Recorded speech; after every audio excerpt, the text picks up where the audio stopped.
स्थापकाय ओम स्थापकाय च धर्मस्य सर्वधर्मस्वरूपिणे अवतारवरिष्ठाय रामकृष्णाय ते नमः। यथाग्नेर्दाहिका शक्ति रामकृष्ण स्थिता हिया सर्वविद्यास्वरूपान्तां शारदां प्रणमाम्यहम्। नमः श्रीयतिराजाय विवेकानन्दसूरये सच्चित्सुखस्वरूपाय स्वामिने तापहारिणे कालिन्दीफुल्लकमले माधवेन क्रीडारत ब्रह्मानंद नमस्तुभ्यं सद्गुरो लोकनायक योगानंद प्रेमानंद ये चान्ये चैव पार्षदा रामकृष्णगतप्राणा सर्वांस्तान् प्रणमाम्यहम्। मूकं करोति वाचालं पंगुं लङ्घयति गिरिं यत्कृपातमहं वन्दे परमानन्दमाधवम्।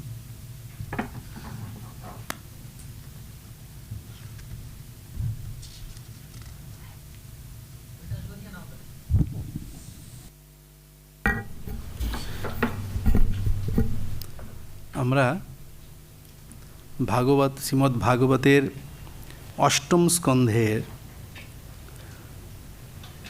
দ্বিতীয় অধ্যায়ে শ্রী ভগবান যে গজেন্দ্রকে উদ্ধার করেছিলেন মকর কুম্ভীরের গ্রাস থেকে, সেই উপাখ্যান আমরা আলোচনা করি।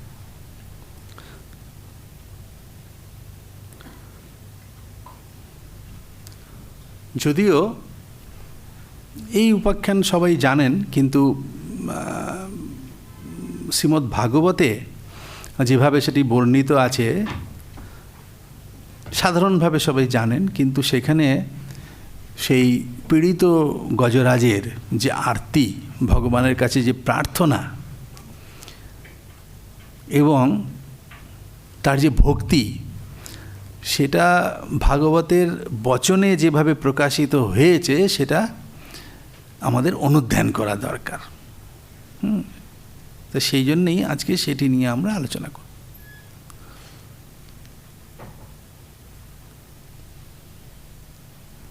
তো ভাগবতের শ্রীমদ্ ভাগবতের অষ্টম স্কন্ধের যে দ্বিতীয় অধ্যায়, তাতে শুকদেব, শ্রী শুকদেব তিনি আখ্যান বর্ণনা করছেন। তো তিনি একটি গিরির কথা বলেছেন, ত্রিকূট। আসিদ গিরিবরো রাজং ত্রিকূট ইতি বিশ্রুতঃ শিরোদেনাবৃত শ্রীমান যোজনায়ুতমুচ্ছ্রিতঃ ইত্যাদি বর্ণনা করেছেন। যে আসিদ গিরিবরো রাজং ত্রিকূট ইতি বিশ্রুতঃ, ত্রিকূট বলে একটি পর্বত। সেই পর্বতটি খুব সাধারণ পর্বত নয়, এখানে অনেক দীর্ঘ বর্ণনা রয়েছে। সেখানে অনেক সিদ্ধ, অনেক গন্ধর্ব এবং অনেক ঋষি তাপস তাদের বাস। এর গুহায় গুহায় অনেক তপস্বী তারা ভগবানের ধ্যানে লীন হয়ে আছেন এবং তার প্রাকৃতিক দৃশ্যটাও অপরূপ, মনোরম। তো সেখানে একটি সরোবর আছে এবং সরোবরের চারিদিকে অরণ্যানী এবং অরণ্যানীর সেই মনোমুগ্ধকর যে রূপ, সেটি এখানে বর্ণিত রয়েছে। সেগুলো আমরা আর পড়ছি না। তো সেখানে ওই বনে, ওই সরোবরের চারিদিকে যে বন, সেই বনে এক গজরাজ বাস করত এবং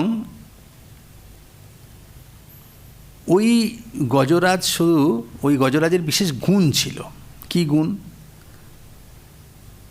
না, গজরাজ বলাতে গজেন্দ্র, তার মানেই যে হস্তি ইউথ, হাতিদের যে গোষ্ঠী, তার মধ্যে সে প্রধান। এবং শুধু তাই নয়, সে অন্যান্য যে সমস্ত পশু যারা বিশেষ করে সিংহাদির ভক্ষ, বরাহ, তারপরে হরিণ, এদেরও প্রায় ত্রাণকর্তা। মানে এই হস্তিরাজ যেখানে থাকে তার ভয়ে, তার গন্ধ পেয়ে আর ওই সমস্ত হিংস্র যে সিংহাদি তারা সেখানে আসে না, এবং সেই তার আশ্রয়ই বলা চলে যে অন্যান্য পশুরা খুব নিরুপদ্রবে বাস করে।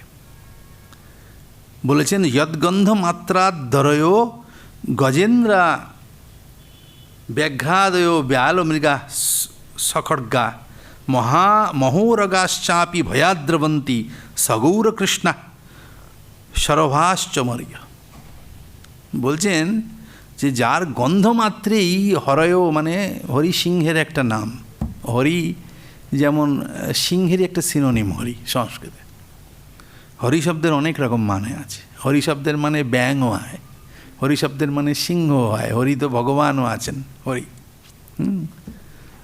এখন হরি বললেই আমাদের এই সংস্কৃতে সব আজ হরি বললে, হরি শব্দের মানে কি না, শশঙ্খ চক্র হরি বললেই বুঝতে হবে এই হরি মানে নারায়ণ। এই হচ্ছে ব্যাপার। মানে প্রসিদ্ধ পদসান্নিধ্য বশত অর্থ নির্ণয় করতে হবে। মানে হরি শব্দের যেহেতু অনেকার্থক, কাজেই এইরকম সব ব্যাপার আছে। যাই হোক, তা এখন এখানে যেটা বলা হলো যে সমস্ত অন্য যারা ব্যাঘ্র প্রভৃতি তারা এবং সর্প, তারাও সব ভয়ে পালিয়ে যায়। এবং এরা কি অন্যত্র ক্ষুদ্রা হরিণা শশাদয়শ্চরন্ত্যভিতা যদনুগ্রহেণ, যার অনুগ্রহে অভিতা ভয়হীন হয়ে ক্ষুদ্র ক্ষুদ্র যে হরিণ ইত্যাদি তারা সেখানে বিচরণ করতে পারে। তো সেই হস্তি একদিন করল কি, অত্যন্ত ক্লান্ত, শ্রমে ক্লান্ত এবং ঘর্মাক্ত, ঘেমে এনে স্নান করে কি করলো না, সেই যে সরোবর, সেই সরোবরে নামলো স্নান করবার জন্য। সঘর্মতপ্ত করিভি করেনুর বৃত মদচ্যুত কলভৈরনুদ্রুত।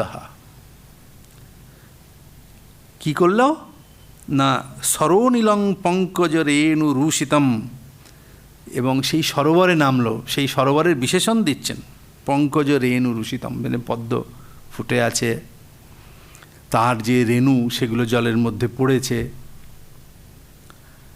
তো সেখানে সে স্নান করতে নামলো এবং সেখানে সে কি করলো, পপৌনিকামং নিজ পুষ্করোদ্ধৃতম, সেখানে সে সেই পুকুরের যে জল সে পান করলো এবং সেখানে গতক্রম মানে ক্লান্তি তার চলে গেল। কিন্তু সেই সময় একটি ঘটনা ঘটল কি, তং তত্র কশ্চিন নৃপ দৈব চোদিত গ্রাহো বলীয়াংশ্চরণে রুষাগ্রহিত। দৈবাত একটি গ্রাহ শব্দের মানে হচ্ছে যে গ্রহণ করে, মানে ধরে ফেলে। এখানে গ্রাহ শব্দের পারিভাষিক মানে আর কি, গ্রাহ মানে যে গ্রহণ করে সেই গ্রাহ, কিন্তু গ্রাহ শব্দের একটা বিশেষ মানে আছে। গ্রাহ বলতেই কুম্ভীরাদিকেই বলে গ্রাহ। তো সেই গ্রাহ কি করলো, দৈবাত তার পাটা ধরল, রুষা অগ্রহিত, পাটা একদম কামড়ে ধরল। এবং এরপরে যদৃচ্ছৈবং ব্যসনঙ্গত গজো যথাবলম সোতি বলো বিচক্রমে তথা তুরং ইউথপতিং করেণবো বিকৃষ্যমানং তরসা বলিয়সা। অনেক চেষ্টা করলো যে সেই গ্রাহের বা সেই কুম্ভীরের মুখ থেকে ছাড়াতে কিন্তু ডাঙায় বাঘের সঙ্গে পারা যেমন মুশকিল, জলে কুমিরের সঙ্গে পারা খুব মুশকিল। সে কিছুতেই পা ছাড়াতে পারলো না। এবং তাকে সাহায্য করবার জন্য তার যে সঙ্গী সাথীরা তারাও অনেক চেষ্টা করলো, তারাও সেটা তাকে ছাড়াতে পারল না। তো তখন কি হলো না, সেই অন্য যে হাতিরা তারা সব গর্জন করতে লাগলো, মানে হতাশার চিৎকার সেসব করতে লাগলো, এবং কিছুতেই তাকে উদ্ধার করতে পারল না। তখন সেই যে গজেন্দ্র, সে নিজে মনে মনে একটা জিনিস চিন্তা করলো, কি? এইটি হচ্ছে আসল কথা। আসলে এটা এখানে বর্ণিত করেছেন, এবং এর মাহাত্ম্য, এই যে আখ্যানটা, সেই আখ্যানের একটা মাহাত্ম্য আছে, সেটাও আমরা পড়ব এখানে। যে একটা হাতি, তাকে একটা মকর তার পায়ে ধরল কামড়ে, সে ভগবানের শরণ নিল, ভগবান এসে তাকে উদ্ধার করলেন। তো ভগবানের মহিমা, এতে আর কি আছে? কিন্তু এখানে বলেছেন যে এইটি শেষে আমরা বলবো, একটু আগে বলে নিচ্ছি, শেষে বলেছেন যে এই সুখদেবই বলছেন যে এই মাহাত্ম্য, যে ভক্তরা কীর্তন করবেন তারা মুক্তি পাবেন, ইত্যাদি ইত্যাদি। এর মাহাত্ম্য খুব, যে এটা স্মরণ মনন করতে বলেছেন, পড়তে বলেছেন। কেন? এই হাতির মুক্তিতে আমাদের কি?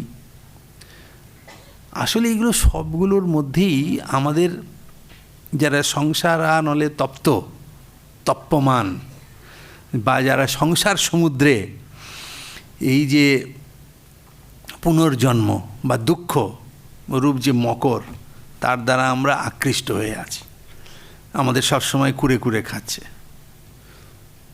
তো সেই আমাদের প্রতীক যেন সেই গজ, এবং সেই গ্রাহ যে তার পায়ে কামড়ে ধরেছিল, সে যেন এই যে দুঃখ, আমাদের আধ্যাত্মিক আদি দৈবিক আদি ভৌতিক যে দুঃখ, যেগুলো সাংসারিক যে যাতনা, সেইগুলোর যেন একটা প্রতীক। ফলে এই গজ যেমন মুক্তি লাভ করেছিল ভগবানের শরণ নিয়ে, সেরকম আমরাও মুক্ত হতে পারি এর থেকে। এবং এই গজ কোনো স্বাভাবিক গজেন্দ্র নন, উনি আগের জন্মের একজন রাজা, তিনি ভগবানের ভক্ত ছিলেন। যে কোনো গজের মনের মধ্যে ভগবানকে স্মরণ করবার কথা আসবে না, কিন্তু এই গজেন্দ্রের মধ্যে এসেছিল। কি বলছেন? ইত্থং গজেন্দ্রস্য যদাপ সংকটং প্রাণস্য দেহি বিবশো যদিচ্ছয়া অপারয়ন্নাত্মবিমোক্ষণে চিরং দধ্যাবিমাং বুদ্ধি অথাভ্যপদ্যত। যখন এই গজেন্দ্র যে প্রাণের সংকট প্রাপ্ত হলো, যে তার প্রাণ চলে যাবে, তখন নিজেকে মুক্ত করতে না পেরে একটা খুব সুন্দর একটা ফন্দি করলো, বুদ্ধি করলো। কি? নমামিমে, এই কথাগুলো যে নমামিমে জ্ঞাতয় আতুরং গজা কুতঃ করিষ্য প্রভবন্তি মোচিতুম গ্রাহেন পাশেন বিধাতুরাবৃতপ্যহং চ তং ইয়ামি পরংপরায়ণম। এই হচ্ছে কথা, যে আমাকে আমার এই জ্ঞাতিরা কেউ রক্ষা করতে পারবে না। এই জ্ঞাতিদের এটা সাধ্য নয় আমাকে রক্ষা করে। কাজেই বলছেন গ্রাহেন পাশেন বিধাতুরাবৃতপ্যহং চ তং ইয়ামি পরংপরায়ণম। বলছেন যে বিধাতার ইচ্ছাতে এই যে আমি গ্রাহের পাশের দ্বারা আবদ্ধ হয়েছি, সেই আমি এখন সেই পরম যিনি পরায়ণ, পরায়ণ কাকে বলে? অয়ন মানে গতি, অয়ন মানে গতি, পরম অয়ন মানে পরম গতিস্বরূপ যে ভগবান, তারই শরণ আমি নিচ্ছি। এরা সাধারণ কেউ, এরা যে আমার জ্ঞাতিরা, তারা কেউ আমাকে রক্ষা করতে পারবে না।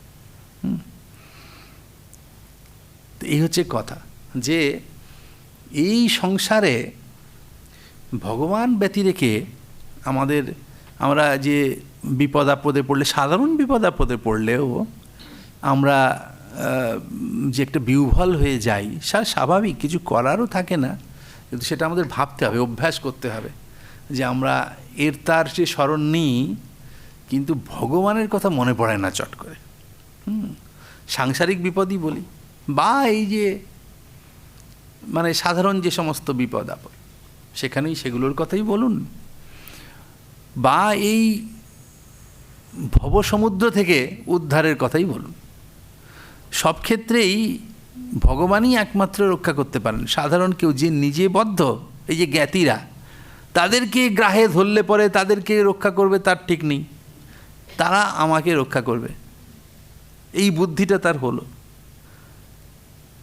আমরা যেটা করি যে আমরা ভাবি আমি নিজেই সেই বিপদ থেকে উদ্ধার হয়ে যাব, বা অমুকে আমাকে রক্ষা করবে, কিন্তু যিনি আসল রক্ষাকর্তা তাকেই স্মরণ করা সব থেকে ভালো।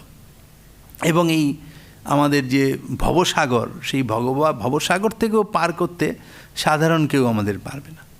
যারা নিজেই সেখানে বদ্ধ বা সেই সমুদ্রে যারা খাবি খাচ্ছে, তারা কি করে রক্ষা করতে পারবেন? ভগবান ছাড়া কেউ উদ্ধারকর্তা আমাদের নেই, এই বোধটা আমাদের হয় না।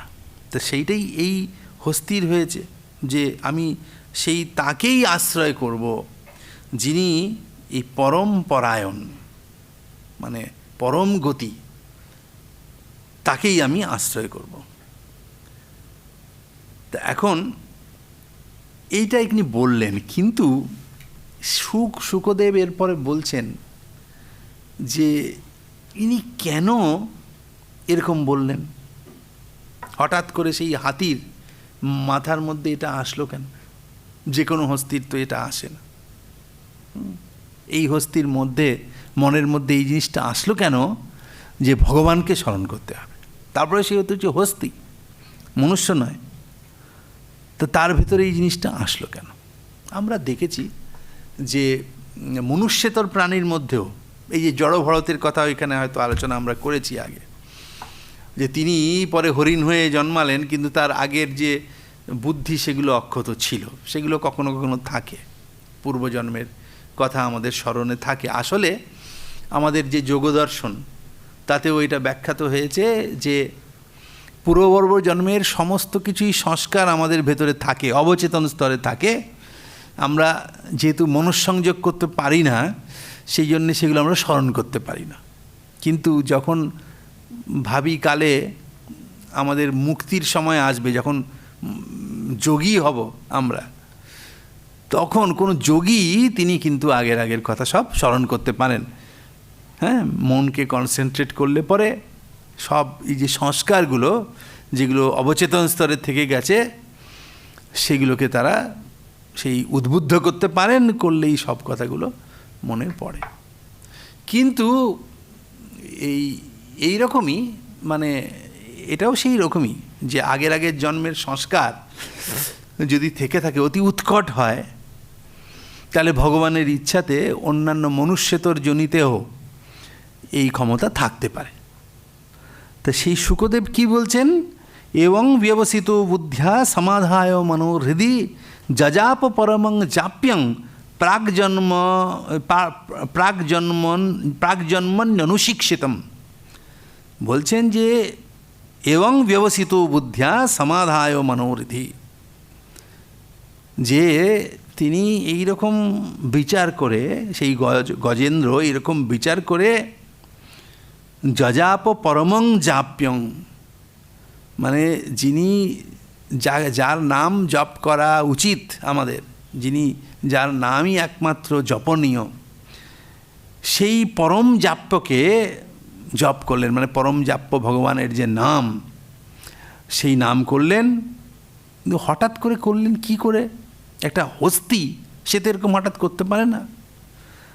এই যে কথাটা বলছেন, প্রাগজন্মন্যনুশিক্ষিতম, প্রাগজন্মনি অনুশিক্ষিতম। প্রাগজন্মনি মানে পূর্বজন্মনি, তো পূর্বজন্মনি অনুশিক্ষিতম। এই হচ্ছে গিয়ে কথা, যে আগের জন্মে যেটা তিনি মানে যখন ইন্দ্রদুম্ন বলে একজন রাজা ছিলেন আর কি, তিনি সেই জন্মে, এই কথা নিজেই এখানে বলবেন পরে সুখদেব। তো সেই জন্মে যেটা তিনি শিখেছিলেন, আত্মস্থ করেছিলেন, যে অভ্যাস করেছিলেন, সেইটাকে, এইটা হচ্ছে সব থেকে বড় কথা। আমাদের জীবনে আমরা যা কিছু করি সবই তো সংস্কার রূপে থেকে থাকে আমাদের অবচেতন স্তরে। সেই জন্যে আমাদেরকে শাস্ত্র বলছেন যে সবসময় ভালো চিন্তা, ভালো কাজ, ভগবানের নাম গুণগান করতে হবে। আমরা যা সারা জীবনে অভ্যেস করব সেটা আমার মধ্যে একদম মানে আষ্টে পিষ্টে ওটা আমার সঙ্গে লেগে থাকবে। যেটা আমরা যা অভ্যেস করি, দেখুন না, ভগবানের নাম ছেড়ে দিয়ে অন্যরা অন্য কিছু ভাবুন। হ্যাঁ, যিনি সারা জীবন হয়তো ব্যবসার কথা ভেবে যাচ্ছেন, আমি নিজের চোখেই দেখেছি যে একজন একটা ব্যবসা করতেন, তিনি ফাইলের ব্যবসা করতেন, আমার নিজের দেখা চোখে, আমার এক আত্মীয়েরই। তো দেখছি তিনি ওইগুলো ব্যবসা করতেন, কত লাভ হবে, লোকসান হবে, শরীর চলে যাবে, শরীরে মানে সমস্ত ভুলভাল হচ্ছে, সে শুয়ে শুয়ে তিনি বলছেন যে আমার ওই ফাইলগুলো সব নিয়ে এসো। আমি নিজের কানে শোনা, আমারই আত্মীয় একজন।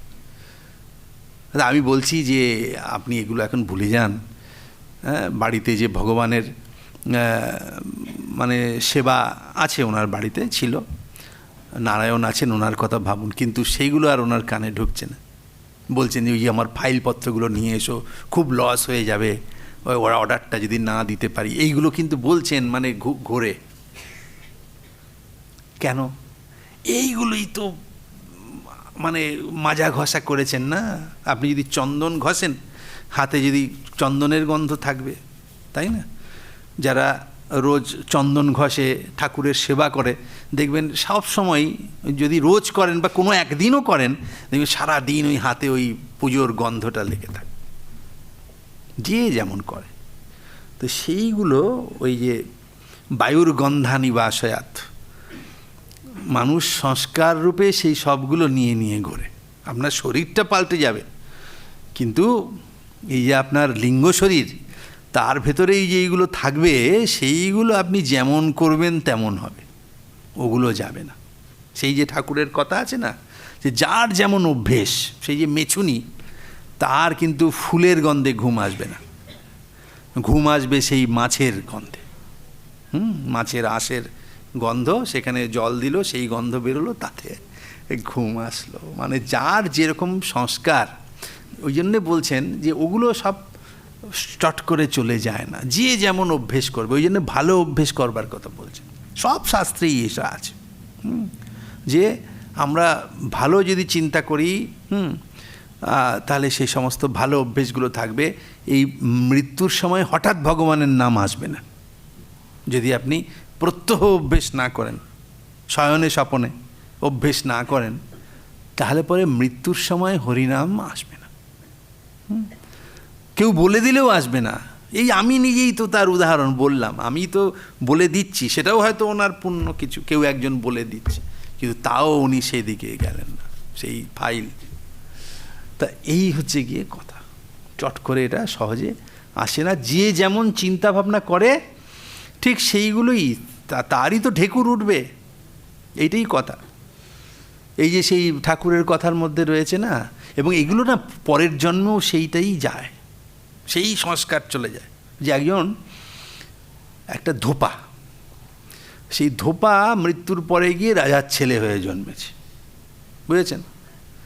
তারপরে রাজার ছেলে হয়েছে, তারপরে সে তো আরও সব অন্য কুমারদের সঙ্গে খেলছে টেলছে, তো সে রাজাই খেলা, তো বলছে দা ওই খেলা আর ভালো লাগছে না, আমি একটু উপর হয়ে বসছি, আমার পিঠে তোরা কাপড় কাচ,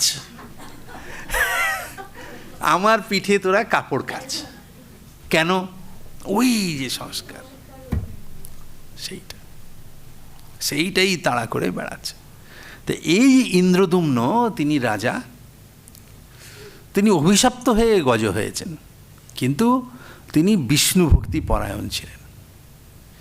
তো সেইটা তার যে শয়নে স্বপনে ভগবান হরি তার একমাত্র আরাধ্য ছিলেন, সেই জন্য এই গজ জন্মেতেও, এটা অভিশপ্ত জন্ম হলেও সেই ভগবানের অনুগ্রহে পরম করুণায় তার সেই অভ্যাসটি ছিল।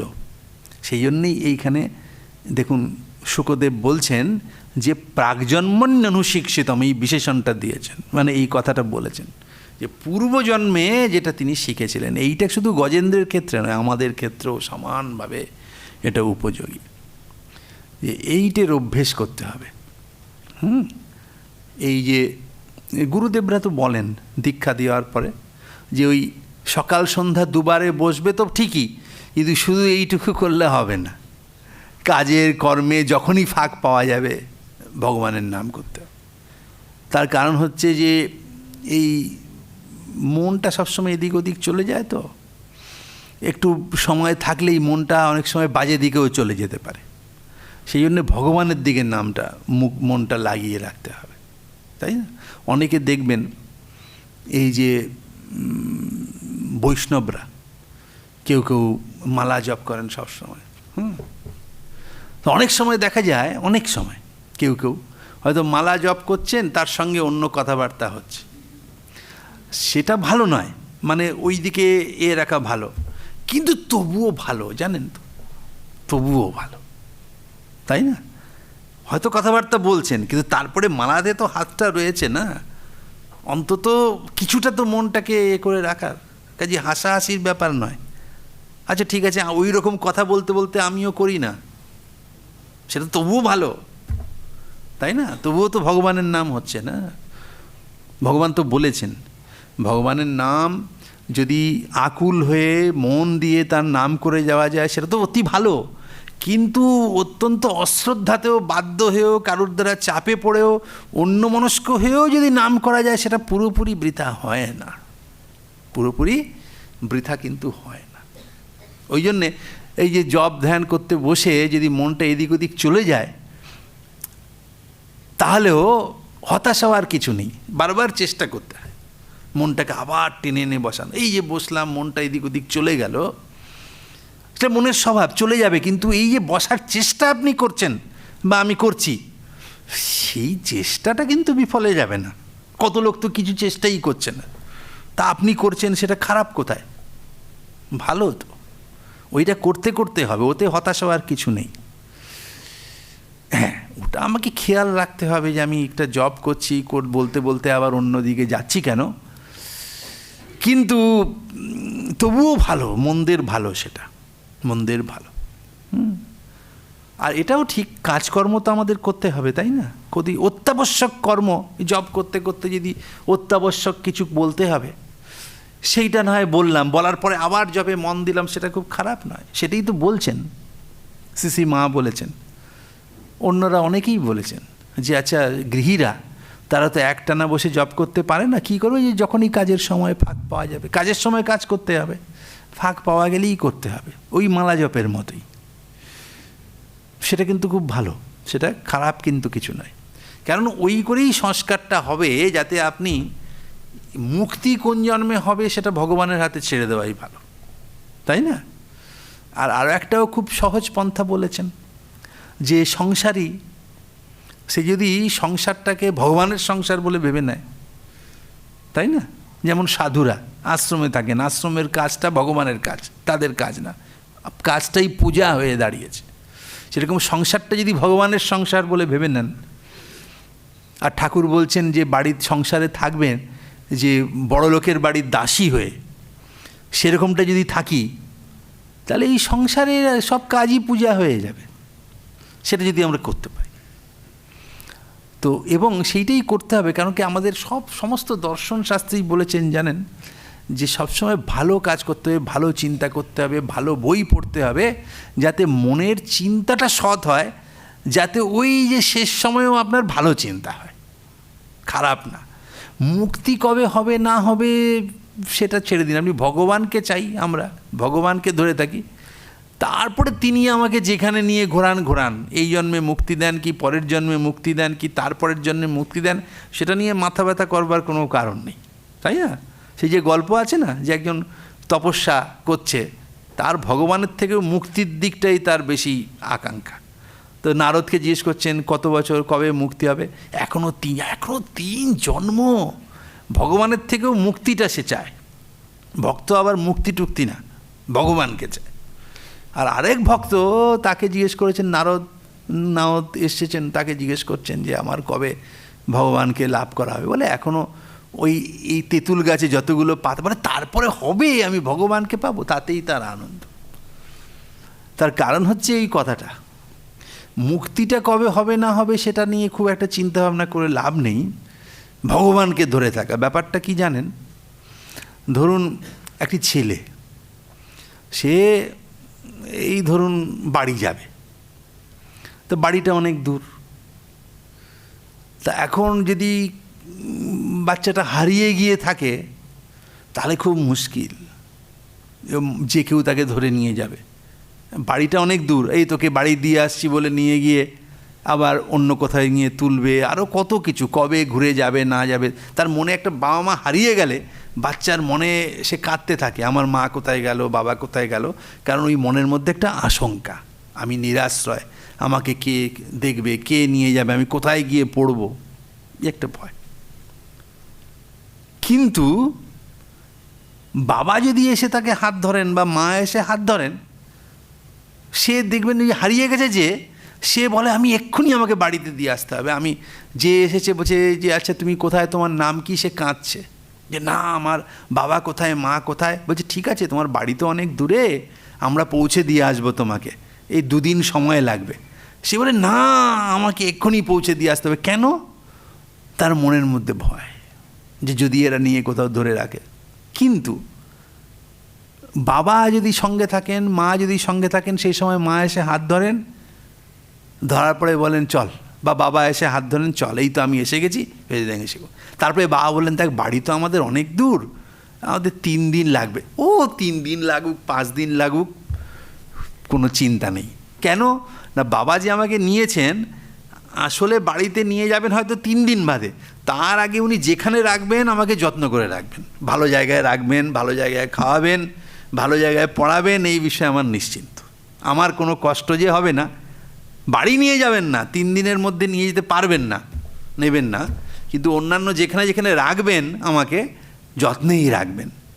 তো এইটা যদি আমরা ভাবি যে ভগবানকে ধরে রাখবো, মুক্তিটা বাড়ির মতো, সেইটা ভগবান যবে নিয়ে যাবেন, কিন্তু আমার ভয় নেই, উনি আমাকে ধরে রেখেছেন। এই শরীর চলে গেলে, এটা তো একটা বাড়ি, এটা চলে গেলে পরের জন্ম যে আরেকটা শরীর, সেটা উনি ভালো জায়গাতেই নিয়ে রাখবেন, ভালো জায়গাতেই জন্ম হবে, ভালো জায়গাতে গিয়ে রাখবেন।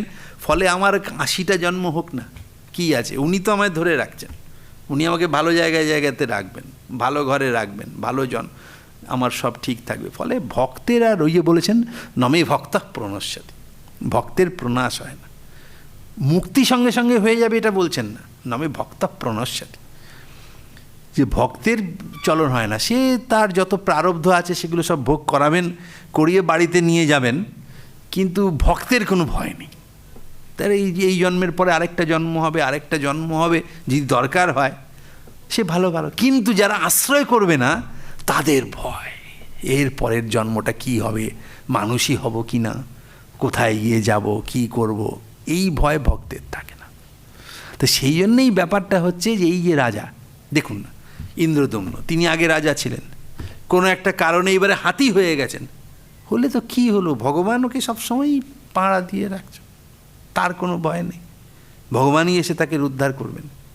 তো এই হচ্ছে গিয়ে কথা, যে শুভ চিন্তা করা। স্বামীজিও বলেছেন ওই শিকাগো বক্তৃতাতে, যে প্রথম কথা হচ্ছে শুদ্ধ চিন্তার প্রবাহ আমাদের মধ্যে আনতে হবে, ভগবানের নাম গুণগান এইসব ইত্যাদি। তা এখন সেখানে বলেছেন যে যজাপ পরমং জাপ্যং প্রাকজন্মন্যনুশিক্ষিতম। তারপরে সেই গজেন্দ্র ভগবানের স্তব শুরু করলেন, নমো ভগবতে তস্मै যত এতচ্চিদাত্মকম পুরুষাদি বিজায় পরেশায়া বিধিমহি ইত্যাদি ইত্যাদি বললেন। যে ভগবানের উনি স্তব করছেন, যে তিনি পুরুষের আদি বীজ ইত্যাদি, ভগবানের যা সমস্ত গুণ সেই সমস্ত উনি বর্ণনা করছেন, মানে ভগবানের স্তব করছেন। এবং এ সমস্ত বলতে গিয়ে এই অনেক স্তব আছে, সেগুলো আমরা এখানে পড়ছি না, কিন্তু যেগুলো খুব ইম্পর্টেন্ট, একটি জায়গায় উনি বলছেন যে হ্যাঁ, যে ইয়ং ধর্ম কামার্থ বিমুক্তি কামা ভজন্ত ইষ্টাং গতিমাপ্তু আপনুবন্তি কিন্ত্বা শিশোরাত্যপি দেহমব্যয়ম করোতু মে অদভ্রদয় বিমোক্ষণম। তিনি ভগবানের যে নামগুণগান করছেন, ভগবানের স্তুতি করছেন, সেইখানে এই কথাটা বলছেন যে ইয়ং ধর্ম কামার্থ বিমুক্তি কামা ভজন্ত ইষ্টাং গতিমাপ্নুবন্তি কিন্ত্বা শিশোরাত্যপি দেহমব্যয়ম করোতু মেদভ্রদয় বিমোক্ষণম। যে যারা ধর্ম অর্থ কাম মোক্ষ মুক্তি এসব যারা চায়, তারা যাকে ভজনা করেন, তো সেই ভগবানকে আমি ভজনা করছি, তিনি আমাকে মুক্তি দিন, বিমোক্ষ দিন, বিমোক্ষণম। এখন এটা শুনে আপনাদের মনে হবে যে হাতির উনি হস্তি, ওনার পায়ে এই হস্তির পায়ে সেই কুমির কামড়ে ধরেছে, যে ভক্ত সে শুধু এইটার থেকে বাঁচবার জন্য বলছে, যে তো ভগবানের লীলা, যে ভক্ত তার এসবে কিছু যাবে আসবে না, তাই না? যে ভক্ত তার এইসব তো সাংসারিক যে সমস্ত দুঃখ, কেউ সেই যে রাম, এই গল্প জানেন তো, সে একজন তাঁতি, তার নাম হচ্ছে রাম। তো যাই হোক, তাকে সব রামের ইচ্ছে, তাকে কারাগারে নিয়ে গেল, তাতেও কোনো দুঃখ নেই, রামের ইচ্ছে, আবার ছেড়ে দিল, সেটাও রামের ইচ্ছে। তো ভক্তের তো এতে বিচলিত হওয়ার কথা নয়। একে পায়ে কামড়ালো, তখন ভগবানকে ডাকছেন, আসলে তা নয়। তিনি এই কুমিরের মুখ থেকে মুক্তির জন্য কিন্তু প্রার্থনা করছেন না। উনি মুক্তি বলতে এই যে গজজনী, তার থেকে মুক্তি এবং ভগবানের নাম যাতে উনি করতে পারেন সেইটি চাইছেন, এর থেকে মুক্তি নয়। প্রথমে সেটা মনে হলো, তো কেন এখানে বলছেন যে একান্তিনো, বলছেন যে একান্তিনো যস্য নকঞ্চনার্থম বাঞ্ছন্তি ইয়ে বৈ ভগবৎ প্রপন্না অত্যুদ্ভুতম তচ্চরিতং সুমঙ্গলম গায়ন্ত আনন্দ সমুদ্রমগ্না। বলছেন যে যারা ভগবৎ প্রপন্ন, ভগবানের আশ্রয় যারা নিয়েছেন, তারা অন্য কিচ্ছু প্রার্থনা করেন না। তারা ওই ভগবানের যে অত্যুদ্ভুত চরিত্র, সেইটাই প্রার্থনা তারা করেন। এবং এইখানটাতে একটা কথা বলছেন, এবং সেখানে শ্রীধরাচার্য যে টিকাতে কতগুলি কথা বলেছেন, খুব ইম্পর্টেন্ট। তো সেটা কি না, বলছেন যে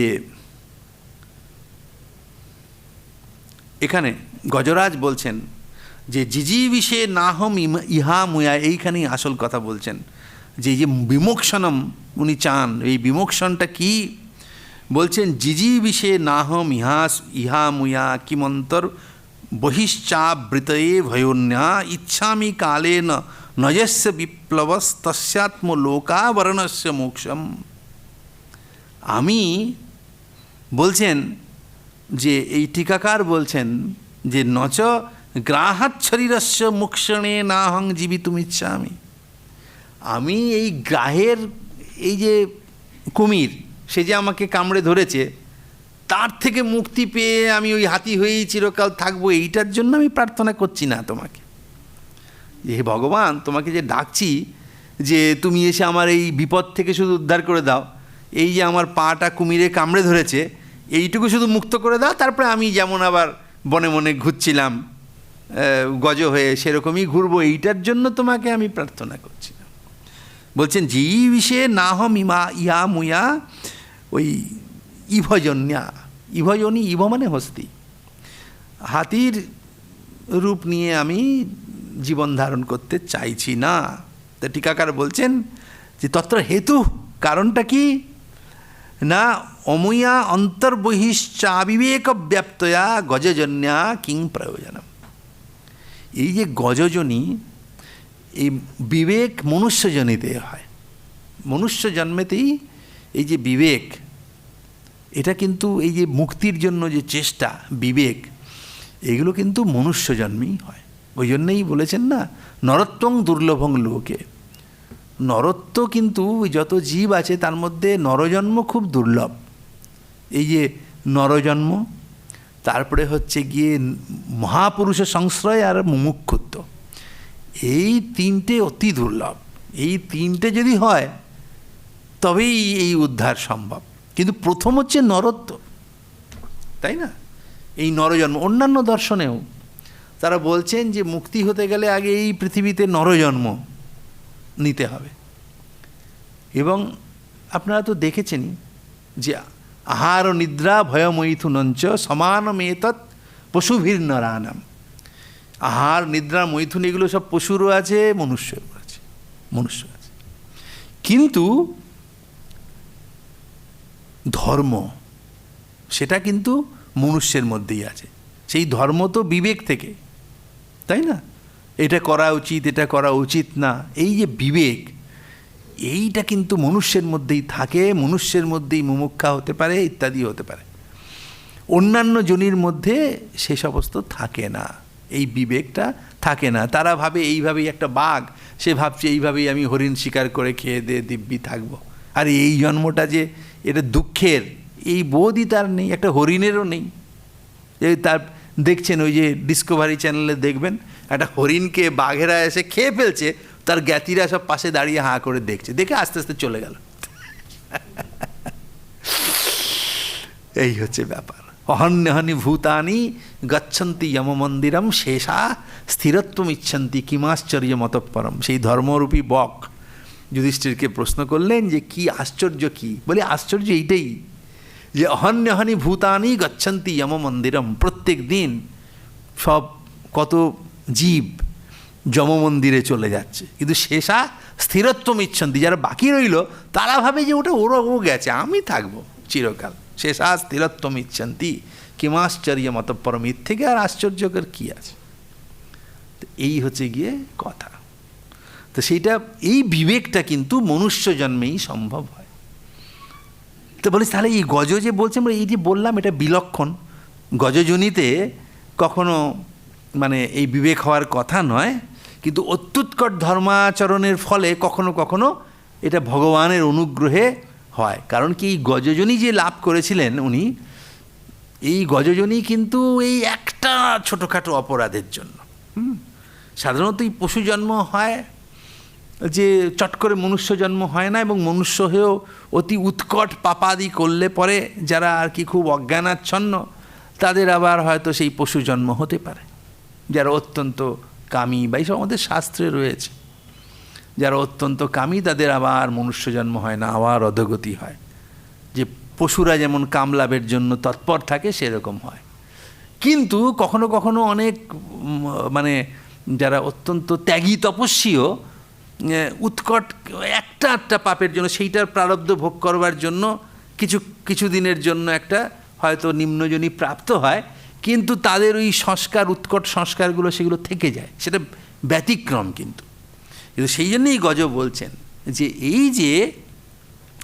এই গজজনী, সেই গজজনী নিয়ে আমি থাকতে চাই না। দেখুন, যে যেখানে থাকবে তার একটু ঝটকা লাগবেই লাগবে, তাই না? স্বয়ং ভগবানও যখন শরীর পরিগ্রহ করে আসবেন, মায়িক শরীর, তখন তাকেও এই সংসারের কিছু তার নিজের ভেতরে, কিন্তু শরীরে তার আঁচ লাগেই লাগে। এই হচ্ছে গিয়ে কথা, যে আপনি যদি মল পরিষ্কার করেন হাতে, যতই আপনি ধুয়ে থাকুন একটু গন্ধ লেগে থাকতেই পারে, কিছু একটু আপনাকে লাগবেই। কাজেই এই যে উৎকট তপস্যা ওনার ছিল, ওনার এই মনে আছে ভগবানের কথা স্মরণ করতে হবে, কিন্তু তাও যেহেতু গজজনিতে আছেন, কখনো কখনো যেন একটু ভুলে ভুলে যাচ্ছেন ভগবানের নাম, যেহেতু ওই গজজনির যে দোষ, সেটা কিছুটা তাকে অভিভূত করতে চায়। সেই সমস্ত সমস্যার কথা তো মানে সমস্যা তিনি অনুভব করছেন, তাই না? তো সেই জন্যেই তিনি বলছেন যে আমি এটা চাইছি না। কেন বলছেন? এই টিকাকার বলছেন, আত্মলোকস্য আত্মপ্রকাশস্য যদা বরণম অজ্ঞানম তস্যৈব তু মোক্ষমিচ্ছামি। এই অজ্ঞান হচ্ছে আমাদের আত্মপ্রকাশের আবরণ। ওই জন্য দার্শনিকরা বলছেন আবরণ ভঙ্গ দরকার। আবরণ হচ্ছে এই অজ্ঞান।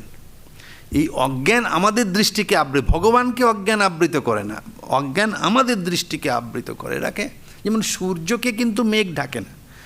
মেঘ কিন্তু আমরা যদি বলি মেঘে সূর্য ঢেকে গেছে, সূর্যকে মেঘ ঢাকতে পারে না। কারণ এখানে আপনার মেঘ আছে, তো আপনি এক্ষুনি খুব দ্রুত কোনো গাড়ি করে আরেকটু দূরে চলে যান, দেখবেন সূর্যকে দেখা যাচ্ছে। মেঘ যদি সূর্যকে ঢাকতে পারতো তাহলে আপনি দূরে গেলেও সূর্যকে দেখতে পারতেন না। আসলে মেঘ কাকে ঢেকেছে? আপনার দৃষ্টিকে ঢেকেছে, সূর্যকে ঢাকতে পারে না। তো সেই জন্যেই অজ্ঞান হচ্ছে আমাদের আবরণ। তো সেই আবরণ ভঙ্গই হচ্ছে কাম্য। তো সেইটাই এখানে বলেছেন, তস্যৈব তু মোক্ষমিচ্ছামি ইয়স্য মোক্ষস্য কালেন নাশো নাস্তি যদ্বা দেহস্য বন্ধো দেহনাশে নশ্যেদেব কিং তন্মোক্ষ প্রার্থনেন আত্মলোকাবরণস্য তু কালেন বিপ্লবো নাস্তি জ্ঞানৈক নির্বর্ত্যাৎ অতস্তস্যৈব মোক্ষমিচ্ছামি। বলছেন যে দেখো, দেহস্য বন্ধ দেহনাশে নশ্যেদেব কিং তন্মোক্ষ প্রার্থনা। বলছে আমি দেহের মুক্তি কেন চাইব? দেহ তো কদিন পরে নষ্ট হয়ে যাবে, তাই না? কিন্তু সেটা কথা নয়। আত্মলোকাবরণস্য তু কালেন বিপ্লব নাস্তি, এই বলছেন যে জ্ঞানৈক নির্বর্ত্যাৎ। এই একমাত্র জ্ঞান হলে পরেই এই অজ্ঞান দূর হতে পারে। জ্ঞান আর অজ্ঞান দুটো একসঙ্গে থাকতে পারে না। এদের মধ্যে সহানবস্থান লক্ষণ বিরোধ আছে। সেই জন্যে এই জ্ঞানের দ্বারাই এইটার মানে অজ্ঞান দূর হতে পারে। অতস্তস্যৈব মোক্ষমিচ্ছামিত্যর্থ সোহং মুমুক্ষু, সেই আমি মুমুক্ষু, সেটা তোমার কাছে প্রার্থনা করছি। তো এইটি কিন্তু আমাদের খুব শিক্ষণীয় বিষয় যে আমাদের উপদেশটা দিলেন। তারপরেই কি হলো, দেখা গেল যে সেই ভগবান তার স্তবে অত্যন্ত সন্তুষ্ট হলেন। এবং এখানে সব বর্ণনা আছে, তিনি মানে চক্রধারী হয়ে গরুড়ে চড়ে সেখানে এলেন। এসে এই যে গ্রাহ তার মুখটাকে মানে বিদারণ করলেন এবং সেই হস্তি মুক্তি পেল। এটা বললেন। কিন্তু এখানে যে কথাগুলো শুক উবাচ, সুখদেবের পরে বলছেন, তদা দেবর্ষি গন্ধর্বা ব্রহ্মেশান পুরোগমা মুমুচু কুসুমাসারম সংসন্তঃ কর্ম তদ্ধরে। সেই দেবতারা সেখানে পুষ্পবৃষ্টি করলেন যে হরির যে কীর্তি সেটা দেখে, এবং সে দুন্দুবি সমস্ত বাঁচতে টাচতে লাগলো। কিন্তু ওই যে গ্রাহ, দেখুন এই ব্যাপার, योऽसौ ग्रहो सवै सद्य परमाश्चर्य रूपधिक मुक्तो देवल शापेन हुहुर्गंधर्व सत्तम प्रणम्य शिरसाधीशम उत्तम श्लोकम वयम अगायत यशोधाम कीर्तयन्त्य गुण सत्कथम। तो बोलছেন যে সেই যে গ্রাহ সেও মুক্ত হয়ে গেল দেবলের শাপে, দেবল ঋষির শাপে। হুহু নামে এক গন্ধর্ব, হাহা হুহু এরা সব গন্ধর্ব একজন। তো সেই তিনি এই শাপে গ্রাহ হয়েছিলেন, তা তিনি মুক্ত হয়ে গেলেন। এবং এই যে গজেন্দ্র, সেকে না সোনুকম্পিত ঈশেন পরিক্রম্য প্রণম্যতম লোকস্য পশ্যত লোকম, মানে সবাই দেখছে, তার মাঝখানেই তিনি সেই নিজের ধামে চলে গেলেন সেই গন্ধর্ব। আর গজেন্দ্র ভগবত স্পর্শাৎ বিমুক্ত জ্ঞানবন্ধনাৎ প্রাপ্ত ভগবত রূপং পিতবাসাস চতুর্ভুজ। আর সেই যে গজেন্দ্র, তিনি ভগবানের স্পর্শ পেয়ে সেই অজ্ঞান বন্ধন থেকে মুক্ত হলেন, মানে সেই গজজনী থেকে মুক্ত হলেন, যেটা উনি চাইছিলেন। শুধু এই গ্রাহের মুখ থেকে উদ্ধার নয়, সেইখানেই বলছেন সবই পূর্বম অভুদ রাজা পাণ্ড্য দ্রবিড় সত্তম ইন্দ্রদুম্ন ইতি খ্যাত বিষ্ণুব্রত পরায়ণ। তিনি বিষ্ণুব্রত পরায়ণ ইন্দ্রদুম্ন নামে একজন রাজা ছিলেন।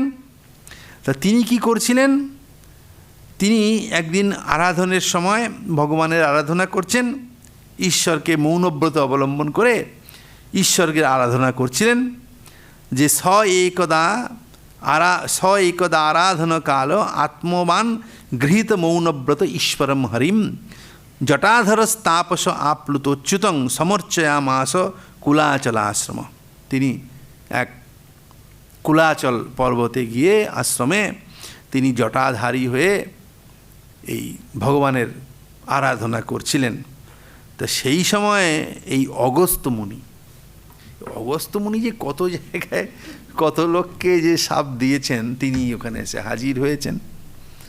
তো যথারীতি তিনি মুনির আগমন বুঝতে পারেননি।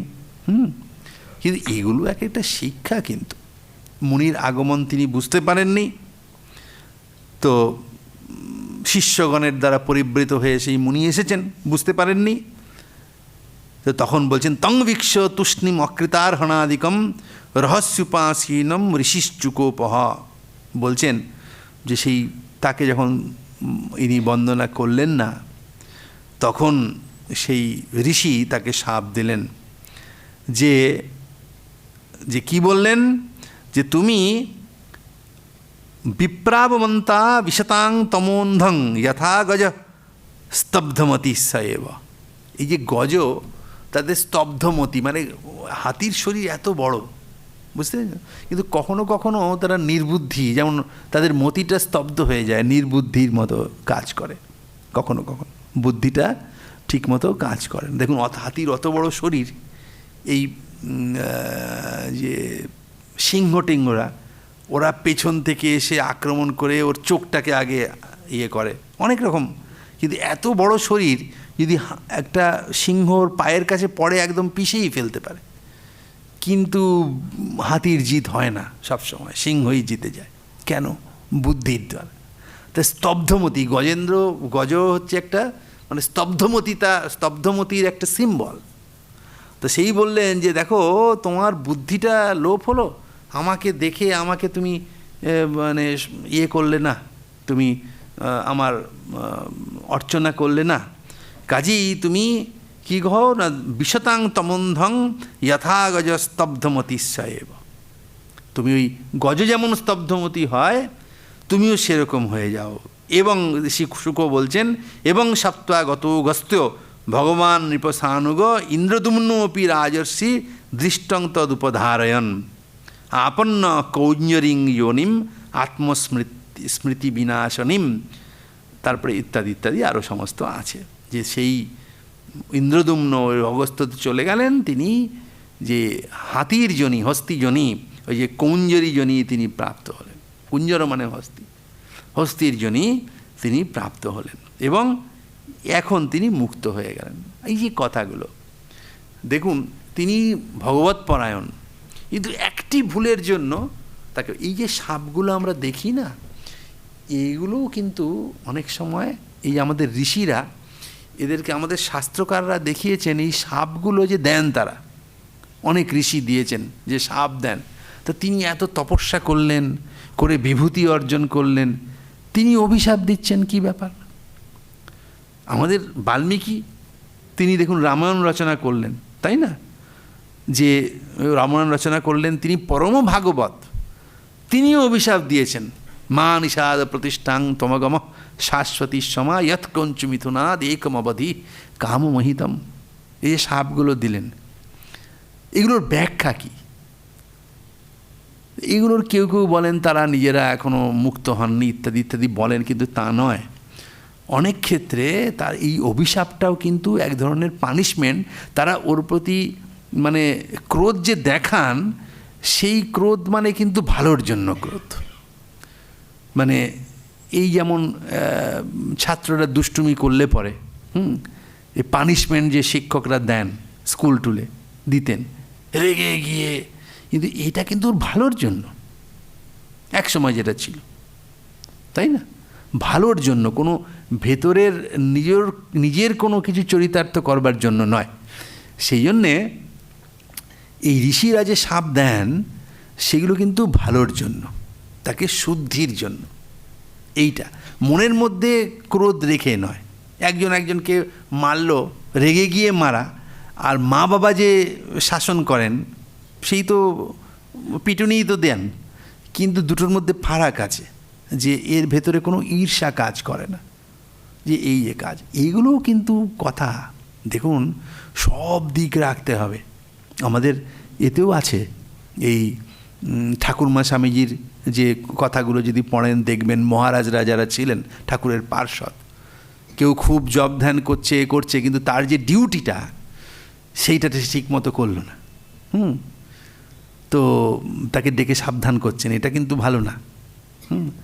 এটাকেই পূজা বলে ভাবতে হবে। এই যে অতিথি এসেছেন, এই যে রাজা, তিনি ভগবত পরায়ণ হয়েছেন, তিনি বললেন আমি ভগবানের নাম করছি, কাজে ওনার তো ধারণা উচিত যে আমি যে তপস্যা করছি, আশ্রম করেছি, সেখানে কোনো একজন ঋষি আসতে পারেন, কেউ আসতে পারেন, তাকে তো সেবা করারও তো আমাদের শাস্ত্রেই বলেছে। এখন পঞ্চমহাযজ্ঞের অনুষ্ঠান আমরা করি না, কিন্তু আমাদের শাস্ত্রে আছে পঞ্চমহাযজ্ঞের অনুষ্ঠান করতে হয়। নৃযজ্ঞর মধ্যে হচ্ছে অতিথি সেবা, কাজে সেইটা যাতে অক্ষুণ্ণ থাকে সেই ব্যবস্থাটা করলেন না কেন? উনি এমন ব্রত করলেন কেন যেটার দ্বারা ওনার ওই দিকটা ক্ষতি হয়? তিনি তো আশ্রমে আছেন, কাজে তাকে তো সেটা পালন করতে হবে, তাই না? তিনি ভগবানের নাম করছেন ঠিকই, কিন্তু তিনি তার ওই কর্তব্যটাকেও ঠিকঠাক রাখা উচিত ছিল তার, সেটা তার ভুলই হয়েছে ওখানে। কিন্তু এখানে দেখুন, ভগবান চক্র নিয়ে এসে তাকে উদ্ধার করলেন, তো সেই অগস্ত্যের ওখানেও তো উনি চক্র নিয়ে আসতে পারতেন, এসে বলতে পারতেন অগস্ত্যকে যে তুমি আমার ভক্তকে দিচ্ছ, দেননি। তখন কিন্তু গজেন্দ্র হতে হয়েছে তাকে। কেন না? সেই সাপ ওর প্রাপ্ত, ওইটুকুর ভুল, ওই শিক্ষাটা ওর দরকার ছিল, সেই জন্যে সেই অগস্ত্য এসে তাকে সাপ দিয়েছেন। সেটা ভগবানের ইচ্ছাতেই, ভগবানের ইচ্ছা ছাড়া একটা পাতাও নড়ে না, তাই না? যে আমাদের একটি কথা, এই আমাদের দ্বাদশ প্রেসিডেন্ট মহারাজ, ওনার জীবনীর মধ্যে আছে, তা সম্ভবত ওনারই জীবনীর মধ্যে আছে যে ওনার একটি কাজ ছিল যে ওই মঠে ঠাকুর ঘরে গিয়ে আলো জ্বালানো। তা একদিন উনি কাউকে কিছু না বলে, ভালো কাজেই কোথাও গিয়েছেন, কোনো বাগবাজার বা কোথাও চলে গিয়েছেন, কাউকে বলে যাননি, যে বলে যাননি মানে বলে গেছেন যে আমি যাচ্ছি একজনকে, মহারাজকে বলে যাননি। আর এইটা বলে কাউকে ওই দায়িত্বটা যে পালন করতে হবে সেটা দিয়েও যাননি। তো মহারাজ এসেছেন, এসে দেখছেন আলো জ্বলেনি, কী ব্যাপার, এটা কার দায়িত্ব ছিল? না অমুকের। কোথায়? তা বলেছেন এই কাজ। তারপরে আসার পরে বলেছেন যে ওটা আমাকে বলে গেলে না কেন? এই কাজটা তো আর হলো না তোমার জন্য, তো এটা কাউকে একটা দায়িত্ব দেওয়া উচিত ছিল। এই হচ্ছে ব্যাপার। মানে এই ভগবানের নাম করা মানে ডিউটির থেকে কিন্তু সরে যাওয়া নয়, সেটাকেও রাখতে হবে। ওটাকে পূজার মধ্যে ধরতে হবে। ইনিও যদি সেটাকে পূজার মতো ভাবতেন, তাহলে যে আমি চুপচাপ আছি, অতিথি চলে গেলেও কেন না, ওটা একটা ভাব ছিল যে আমি ভগবানের নাম করছি, এই অতিথি চলে গেলেও এতে আমার পাপ হবে না, কিন্তু ওটাকে পুজোর মধ্যে ইনক্লুড করেননি, সেই জন্যই সাপ। কাজে সেটার কিন্তু কখনো কখনো কেউ কোনো ঋষি ভুল করেন, তখন কিন্তু ভগবান আসেন। দেখুন অম্বরীশের সময় দেখেছেন, তিনি কিন্তু অতিথি সেবা করেছেন, তাও ঋষি তাকে শাপ দিতে গেছেন, তখন ভগবানের চক্র তার পেছনে এসেছে। সেটা তার অন্যায় ছিল, কিন্তু অন্য সময় কিন্তু তা নয়। এই যে ঋষি তাকে শাপ দিলেন, এইগুলি হচ্ছে গিয়ে কথা। তো এগুলোরও আমাদের শিক্ষা, কিন্তু যে তাকে একটা গজজনী প্রাপ্ত হতে হলো।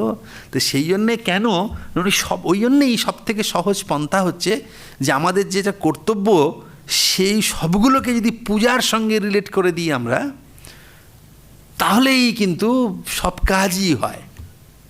তো এইটাও কিন্তু শিক্ষার, যে সেই জন্যে তিনি হলেন, মানে এই সপ্ত হলেন, এবং তার এই পদ থেকে তার বিচ্যুতি হয়েছিল, সেটা তার একটা কারেকশান হয়ে গেল, তারপরে আবার তিনি মুক্ত হয়ে গেলেন। তো এই যে গজেন্দ্রের যে মুক্তির কথা বললেন, এই যে তার চরিত্রটা, এটা কিন্তু আমাদেরই শিক্ষার জন্য, আমাদেরই এখান থেকে শিক্ষা পেতে হবে যে আমাদেরও জীবনে সেরকম আচরণ করা উচিত।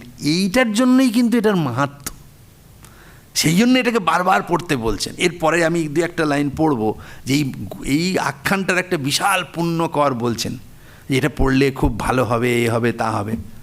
তা আমরা করি, ও এটা পড়তে বলেছেন, পড়ি তাহলে পুণ্য হবে। কিন্তু কেন বললেন পুণ্য হবে, এটা পড়লে আসলে এটা পড়লে আমাদের শিক্ষা হবে, এই দৃষ্টিতে আমরা কিন্তু দেখি না। আমরা কি করি, অনেক সময় দেখি ভগবানের কত মাহাত্ম্য, একটা কুমির, তাকে ভগবান এসে উদ্ধার করে দিলেন, তিনি কত ভক্তবৎসল, এইটা। কিন্তু এর পেছনে যে শিক্ষাটা রয়েছে আমাদের, এই কথাগুলো, সেগুলো এই ভাগবতের লাইন ধরে না পড়লে আমরা বুঝবো না। এবং এইভাবে জিনিসটাকে দেখতে হবে, ভগবান তো ভক্তবৎসল, তিনি করবেনই আমাদের, কিন্তু আমরা কি শিখলাম এর থেকে, সেটা সব থেকে বড় কথা। এই জন্য এইটার মাহাত্ম্য ইয়ে করেই বলছেন যে শ্রী ভগবান বাচ, ভগবান বলছেন যে কি, যে এখানে বলেছেন, এখানে শুকদেবী আগে বললেন যে এতন মহারাজ তবে ঋতো ময়া কৃষ্ণানুভব গজরাজ মোক্ষণম স্বর্গম যশস্যম কলিকল্মশাপহম দুঃস্বপ্ন নাশম কুরুবর্য শ্রীন্মতাম। যারা শোনেন তাদের কি হয়, কলিকল্মষ দূর হয় এবং তাদের দুঃস্বপ্ন নাশ হয় এবং তাদের কল্যাণ হয় যারা এটা শোনেন। এবং কি বলছেন, যথানুকীর্তয়ন্তে তৎশ্রেয়স্কামা দ্বিজাতয় শুচয় প্রাতুরুত্থায় দুঃস্বপ্নাদ্যুপশান্তয়ে ইদমাহ হরিপ্রীত গজেন্দ্রং কুরুসত্তম শ্রীন্মতাং সর্বভূতানাম সর্বভূতময় বিভু। সেই ভগবান নিজেই এখানে বলছেন যে এটার মাহাত্ম্যের কথা বলছেন, যে প্রাতঃকালে উঠে শুচি হয়ে এটার স্মরণ করবে, তার সমস্ত দুঃস্বপ্ন দূর হয়ে যাবে। স্মরণ করবে মানে যে হাতিটা মুক্ত হয়ে গেল তা নয়, নিজেকে ওই জায়গায় বসিয়ে অনুধ্যান করা যে আমরাও এরকম হস্তির মতো আবদ্ধ হয়ে আছি, তা আমরাও ভগবানকে আশ্রয় করলে এর থেকে মুক্তি পাবো, এইভাবে যদি স্মরণ করি। এই জন্যই এটার গুরুত্বটা দিয়েছেন বারবার। এই যে দেখবেন প্রাতঃকালে আমাদের পঞ্জিকার মধ্যে লেখা আছে, কয়েকজন বিশেষ মহাপুরুষের নাম আমাদের স্মরণ করতে হয়, তাই না? কেন? শুধু নামগুলো কীর্তন করলেই শুধু হয় না, তাদের নাম কীর্তন করে তাদের যে চরিত সেটাকে স্মরণ করতে হয়, যাতে আমার সারাটা দিনটা ওই তারা আমার সামনে আছেন আইডিয়াল, তাদের মতো যেন আমি কাজ করি। আজকে সারা দিনে জানি আমি একটা এমনও কাজ না করি যে কাজটা এই মহাপুরুষরা করেননি। দেখবেন অনেক পুরুষ এবং মহিষী নারী, অনেকের নামই সকালবেলা যে প্রাতঃকালে কীর্তন করতে হয় কতগুলো না, সেটা ছোটোবেলা থেকেই অনেকের থাকে, অনেকে সেটা হয়তো জানেন না বা জানেন, দেখবেন পঞ্জিকার মধ্যে লেখা আছে। বিছানায় ঘুম থেকে উঠেই একদম দাঁত টাত মাজবার আগে বিছানায় বসেই ব্রহ্মা মুরার স্ত্রীপুরান্তকারী ইত্যাদি আছে, সেইখানে সমস্ত পুণ্য শ্লোক নল রাজা, পুণ্য শ্লোক যুধিষ্ঠির ইত্যাদি সমস্ত আছে।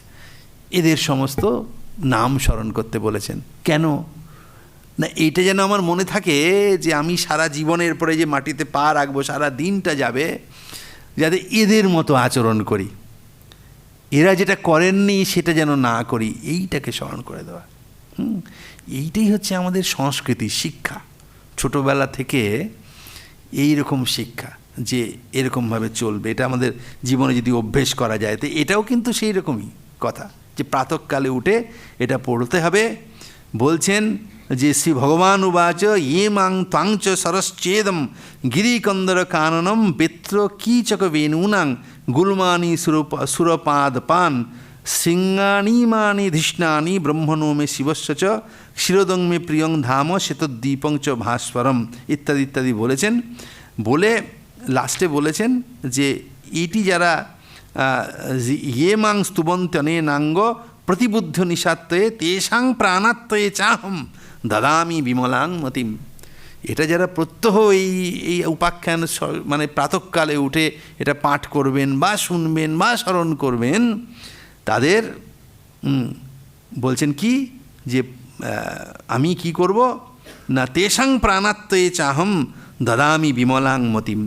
প্রাণের যখন বিয়োগ হবে, এই শরীর ছেড়ে চলে যাবে, তখন তাদের আমি বিমল মতি দেব। বিমল মতি মানে ওই প্রাণ যখন ত্যাগ হবে, শুদ্ধ মতি নিয়ে, শুদ্ধ চিন্তা নিয়ে এই শরীর যাবে, ভগবানকে স্মরণ করে শরীর যাবে এবং তাদের পরম গতি হবে।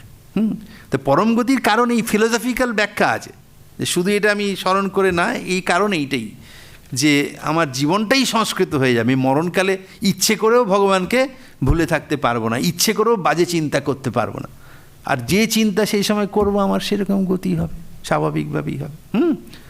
তো এইখানেই আজকে আমাদের পাঠটা শেষ হলো।